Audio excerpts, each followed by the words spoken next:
बच्चों आज हम स्टार्ट करने वाले कक्षा 9th का मैथ्स का चैप्टर 2 और प्रश्नावली 2.1 करने वाले, जिसके हमने पहला प्रश्न पहले ही हल कर लिया है। अब हम दूसरे प्रश्न को देखते हैं। अगर आपने पहले प्रश्न की वीडियो नहीं देखी है तो इसके डिस्क्रिप्शन बॉक्स को मिल जाएगी, आप वहां से देख सकते हैं। तो बच्चों दूसरा प्रश्न कुछ इस प्रकार है, निम्नलिखित में से प्रत्येक में एक्स स्क्वायर का गुणांक लिखिए। तो बच्चों इन प्रश्नों को हमने कुछ इस प्रकार लिख लिया है, आप देख ही सकते हैं। तो सबसे पहले आपको ये समझना होगा कि एक्स स्क्वायर का गुणांक क्या होता है, जिससे आपको अच्छे से समझ में आए। तो आइए बच्चों इसको थोड़ा समझते हैं, जिससे हमें प्रश्न में कोई हल करने में कोई दिक्कत ना हो। तो बच्चों आइए थोड़ा समझ लेते हैं कि गुणांक एक्स स्क्वायर का गुणांक क्या होता है।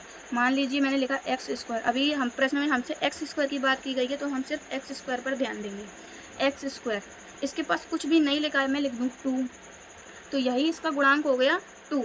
इनके बीच में कोई भी संबंध नहीं है, ना ही इनके बीच में प्लस है, ना ही इनके बीच में माइनस है। जब इनके बीच में कुछ भी नहीं है, प्लस भी नहीं है, माइनस भी नहीं है, तो इसके बीच में हमेशा क्या होता है, मल्टीप्लाई, मतलब गुणांक, मतलब गुणा। तो गुणांक के साथ इसके साथ जो होगा एक्स स्क्वायर में, गुणांक के साथ जो होगा उसी को हम क्या बोलते हैं, गुणांक। एक और बच्चे एग्जाम्पल मैंने से लिख दिया 2 + x स्क्वायर, इधर मैंने 3 लिख दिया। तो बच्चों इसका गुणांक क्या है, इन दोनों के बीच में भी कुछ नहीं है, ना ही प्लस है ना ही माइनस है। 3 और एक्स स्क्वायर के बीच में कुछ भी नहीं है। जब एक नंबर और एक अल्फ़ाबेट में दोनों के बीच में कुछ भी ना हो, ना ही प्लस हो ना ही माइनस हो, तब उनके बीच में हमेशा क्या होता है, मल्टीप्लाई। और जो एक्स स्क्वायर में मल्टीप्लाई करके होगा वही उसका क्या होगा, गुणांक। मैंने मान लीजिए एक और एग्जाम्पल लिया, मैं लिखा 2 + एक्स स्क्वायर, ओनली ये लिख दिया। अब ये 2 और ये एक्स स्क्वायर है, इन दोनों के बीच में क्या है, प्लस। तो ये तो गुणांक नहीं है, तो ये इस कंडीशन को फॉलो नहीं कर रहा है, तो ये तो हट गया। अपन को गुणांक में देखना है, जब उसके पास कुछ भी नहीं है, जब कुछ भी नहीं होता है तो हमेशा गुणांक में उसके क्या रहता है, 1। वैसे नंबर दिया होगा, अगर कुछ भी नंबर नहीं दिया है तो हमेशा क्या होता है, गुणांक में 1। ये तो बच्चों पहला प्रश्न क्या है, 2 + x स्क्वायर + x। अब हमने देखा एक्स स्क्वायर, इसके साथ कुछ भी नहीं है। अभी हमने आपको क्या समझाया, जब कुछ भी नंबर ना हो एक्स स्क्वायर में गुणांक के साथ, तो हमेशा क्या होता है, 1। तो उधर एक्स स्क्वायर का गुणांक इधर क्या हो जाएगा, 1। आइए बच्चों अब दूसरा प्रश्न हल करते हैं। तो बच्चों सारे प्रश्नों को हमने लिख लिया है, तो दूसरा प्रश्न हल करते हैं। इधर भी एक्स स्क्वायर पर ध्यान देंगे, एक्स स्क्वायर यार इसके साथ भी कुछ नहीं है, जब कुछ भी नहीं होता तब क्या होता है, 1, गुणांक 1। ऐसे ही इसको हल करेंगे, इधर भी एक्स स्क्वायर पर फोकस करेंगे। ये रहा एक्स स्क्वायर के पास ये क्या है, π/2। ना ही इसके बीच में प्लस है ना ही माइनस है, जब कुछ भी नहीं होता तब क्या होता है, मल्टीप्लाई। तो ये इसका एक्स स्क्वायर का गुणांक क्या हो गया, π/2। एक्स स्क्वायर का गुणांक π/2। इसी प्रकार चौथा एक्स स्क्वायर देखना, इसमें एक्स स्क्वायर है ही नहीं। जब एक्स स्क्वायर है ही नहीं तो इसका गुणांक भी नहीं होगा, गुणांक 0 है।